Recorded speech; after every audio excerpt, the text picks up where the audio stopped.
శ్రీమాత్రే నమ. జయ గురు దత్తాత్రేయ నమ.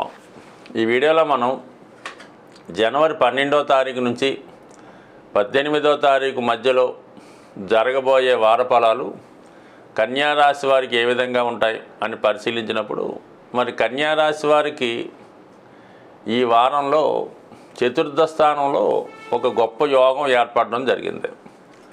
అది రాశ్యాధిపతిగా ఉన్నటువంటి బుధుడు వ్యయాధిపతి రవితో కలిసి చతుర్థ స్థాన సంచారం. ఇది ఒక విధంగా ఉద్యోగం మారడానికి కానీ, దూర ప్రాంతంలో ఉద్యోగ ప్రయత్నాలు చేస్తున్న వారికి అనుకూలించే అవకాశం ఉన్నది. అలాగే ప్రస్తుతం సొంత ఊరిలో ఒక ప్రాంతంలో ఉన్నవారు కొన్ని రోజుల పాటు వేరే ప్రాంతానికి మారడానికి ఈ గ్రహస్థితి అనుకూలించడం జరుగుతూ ఉంది. అలాగే ఈ సమయంలో మీరు ఏదైనా ఒక స్థిరాస్తి అమ్మాలన్నా కొనాలన్నా అనుకూలమైనటువంటి గ్రహస్థితి ఈ రాశి వారికి ఏర్పడడం జరుగుతూ ఉంది. ప్రస్తుతం ఉన్నటువంటి గ్రహస్థితి మీరు ఏదైనా స్థిరాస్తి అమ్మాలన్నా కొనాలన్నా చాలా వరకు అనుకూలించే అవకాశం ఉంది. ఇది విద్యార్థులు ఏదైనా హాస్టల్లో ఉండి చదువుకోవడం కానీ, మంచి గురువుని ఆశ్రయించి అక్కడ విద్య నేర్చుకోవడానికి అనుకూలంగా ఉండడం జరుగుతూ ఉంది. ఇక ఈ రాశి వారికి విశేషంగా లాభించే ఏకైక గ్రహం ప్రస్తుతం కుజగ్రహం. తృతీయ అష్టమాధిపతిగా లాభస్థానంలో ఉన్నటువంటి కుజుడు వక్రగమనం అవడం వల్ల మీరు ఊహించిన దానికన్నా ఎక్కువ ఫలితాలు ఇవ్వడం జరుగుతూ ఉంటుంది. ఎప్పుడైనా ఒక పాపగ్రహం ఎంత బలహీనంగా, ఎంత నీచ స్థితిలో ఉంటే జాతకుడు అంత మంచి ఫలితాలు పొందడం జరుగుతూ ఉంటుంది. తృతీయాధిపతి లాభస్థితి వల్ల ఏమవుతుందంటే జాతకుడు తన టాలెంట్కి తగిన గుర్తింపు పొందడం జరుగుతూ ఉంటుంది. ఇది వ్యక్తిగతంగా క్రీడారంగంలో ఉన్న వాళ్ళకి, అలాగే ఏదైనా పోలీస్ డిపార్ట్మెంట్ సంబంధించిన ఉద్యోగాల్లో ప్రయత్నం చేస్తున్న వారికి ఇది అనుకూలంగా ఉండే అవకాశం ఉంది. ఇక అష్టమాధిపతి లాభస్థితి అన్నది అనూహ్యంగా మీకు భూములు, స్థిరాస్తులు కలిసి రావడం, చాలా కాలంగా భూముల మీద, స్థిరాస్తుల మీద ఉన్నటువంటి విభేదాలు తొలగి మీకు లాభసాటిగా మారే అవకాశం ఉంది. అలాగే ఇది ఏదైనా ఇన్సూరెన్సు, చిట్ ఫండ్స్ ద్వారా కూడా ఆర్థిక సహకారం రావడం కానీ, ఇతరులు వారి యొక్క వీలునామా ద్వారా మీకు ఏదైనా ఆస్తి రాసి ఉంటే ఆ ఆస్తి ఈ సమయంలో మీకు సంక్రమించే అవకాశం చాలా వరకు అనుకూలించే అవకాశాలుగా కుజుడు మొత్తం మీద లాభస్థానంలో ఉండడం వల్ల అటు ప్రభుత్వ అధికారులు, న్యాయవాది వృత్తిలో ఉన్నవాళ్ళు, అలాగే మీ రక్త సంబంధికులు మీకు చాలా వరకు సంపూర్ణంగా సహకారం అందించే అవకాశం ఉంది. మీ వ్యక్తిగత సామర్థ్యం కూడా పెరగడం వల్ల ఏదైనా ఇతరుల సహకారం లేకుండా సొంతంగానే కార్యక్రమాలు నెరవేర్చే విధంగా మీకు కుజుని యొక్క స్థితి చాలా అనుకూలంగా ఉండడం జరిగింది. ఇక గురువు మీకు భాగ్యస్థాన సంచారం వల్ల చాలా వరకు జాతకునికి దైవభక్తి పెరుగుతుంది. పుణ్యక్షేత్రాలు దర్శిద్దామనే మీ ఆలోచన నెరవేరుతుంది. దూర ప్రాంతంలో ఉన్నటువంటి పుణ్యక్షేత్రాలు దర్శించడం, అక్కడ 2-3 రోజులు స్టే చేసి అక్కడ ఉన్నటువంటి అన్ని విశేషాలు తెలుసుకొని అటు తీర్థయాత్రతో పాటు ఒక విహారయాత్రగా కూడా గడిపే అవకాశం ఉంటుంది. ప్రతి విషయాన్ని సంశయించకుండా, విషయాన్ని క్లారిటీగా ముందే నిర్ణయించుకొని మీ యొక్క ప్రయాణాన్ని ఏర్పాటు చేసుకోవాలి. తర్వాత అక్కడికి వెళ్ళిన తర్వాత చూసుకోవచ్చులంటే మాత్రం చాలా ఇబ్బందులకి గురయ్యే అవకాశం ఉంటుంది. కాబట్టి ఏదైనా ముందుగానే ప్లాన్ చేసుకోవడం మంచిది. దాని తర్వాత పడే ఇబ్బందుల కన్నా ముందుగా ప్లాన్ చేసుకుంటే అన్నీ సవ్యంగా సాగే అవకాశం ఉన్నది. ఇది ముఖ్యంగా మీకు 6వ స్థానంలో ఈ శని ప్లస్ శుక్రగ్రహాల స్థితి ఈ రాశిలో ఉన్నటువంటి స్త్రీలకి, లేదా మీ కుటుంబంలో ఉన్నటువంటి స్త్రీకి చాలా వరకు ఉద్యోగ ఉపాధి అవకాశాలు వచ్చే అవకాశం ఉంది.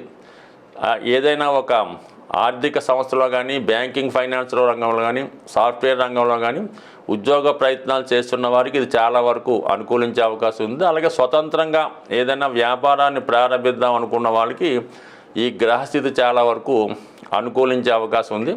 అలాగే మీ కుటుంబంలో ఉన్నటువంటి పెద్దవారైనటువంటి స్త్రీలకంటే తల్లిగారికో, అమ్మమ్మగారికో, నాన్నమ్మగారికో అనుకోకుండా కొన్ని అనారోగ్య సమస్యలు వచ్చే సూచనలు ఉన్నాయి. కాబట్టి ఈ విషయంలో కూడా కొంత జాగ్రత్త తీసుకుంటే మంచిది. అలాగే వ్యక్తిగతంగా జాతకుడికి వృత్తిలో స్త్రీల యొక్క సహాయ సహకారాలు పెరుగుతాయి.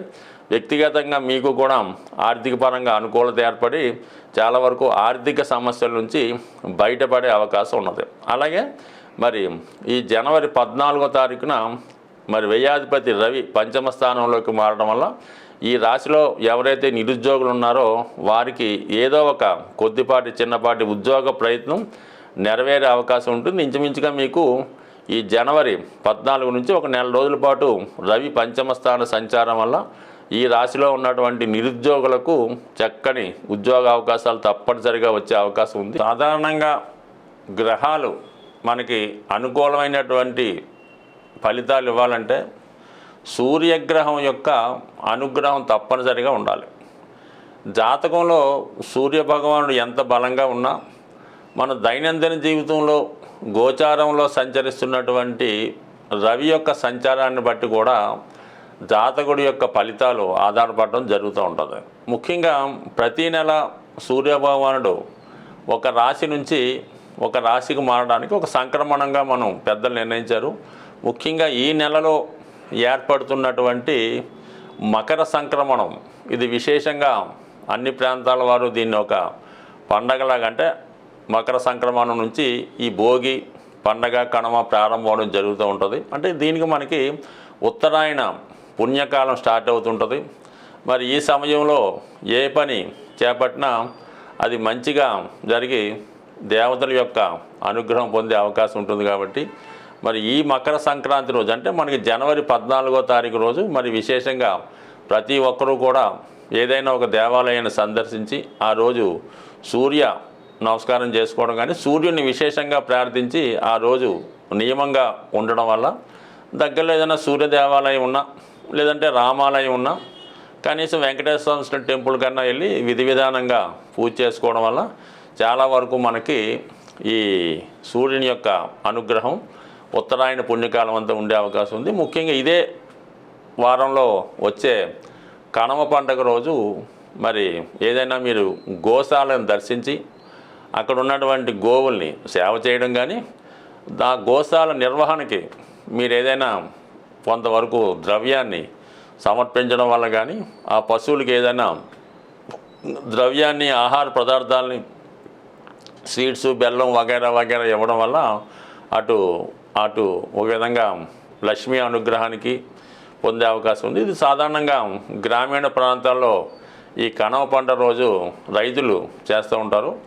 ఏదైనా మరి ఈ పండగలో అటు అందరినీ సంతృప్తిపరచడం వల్ల అటు పితృదేవతలు కూడా సంతోషించే అవకాశం ఉంటుంది. కాబట్టి సాధ్యమైనంత వరకు మీకు తోచిన విధంగా ఏదో ఒక పుణ్య కార్యక్రమం దైవ కార్యక్రమం చేపట్టడం, ఎక్కువగా సూర్యభగవాన్ని పూజించడం, మీ తండ్రి సమానమైన వ్యక్తులు తాతగారు తండ్రి గారు పెద్దనాన్నకి ఎవరన్నా వారికి అంటే మీకు కలిగినంత విధంగా ఏదో ఒక ధనాన్నో వస్త్రాన్నో సమర్పించడం వల్ల చాలా మంచి ఫలితం లభిస్తుంది. ముఖ్యంగా బాగా ఎవరైతే ఆర్థిక పరంగా పరమ ఇబ్బందుల్లో ఉంటారో, అసలు ఏ పని కూడా చేయలేము, అసలు దేనికి కూడా తినడానికి కూడా తిండి లేదన్న పరిస్థితిలో ఎవరైతే, అంటే సాధారణంగా ఎవరు ఉండరు, ఉన్నవాళ్ళ పరిస్థితి ఏంటంటే మీకు సాధ్యమైనంత వరకు మీ తండ్రి సమానమైన వ్యక్తులకి ఒక మంచి చెప్పుల జత కొనివ్వండి వాళ్ళకి. అవి వాళ్ళు వాడే విధంగా మీరు చూడండి.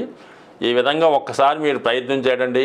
మీరు ఎంత దరిద్రంలో ఉన్నా దాని నుంచి బయటపడే విధంగా నేను చాలామందిని అనుభవపూర్వకంగా చూడడం జరిగింది.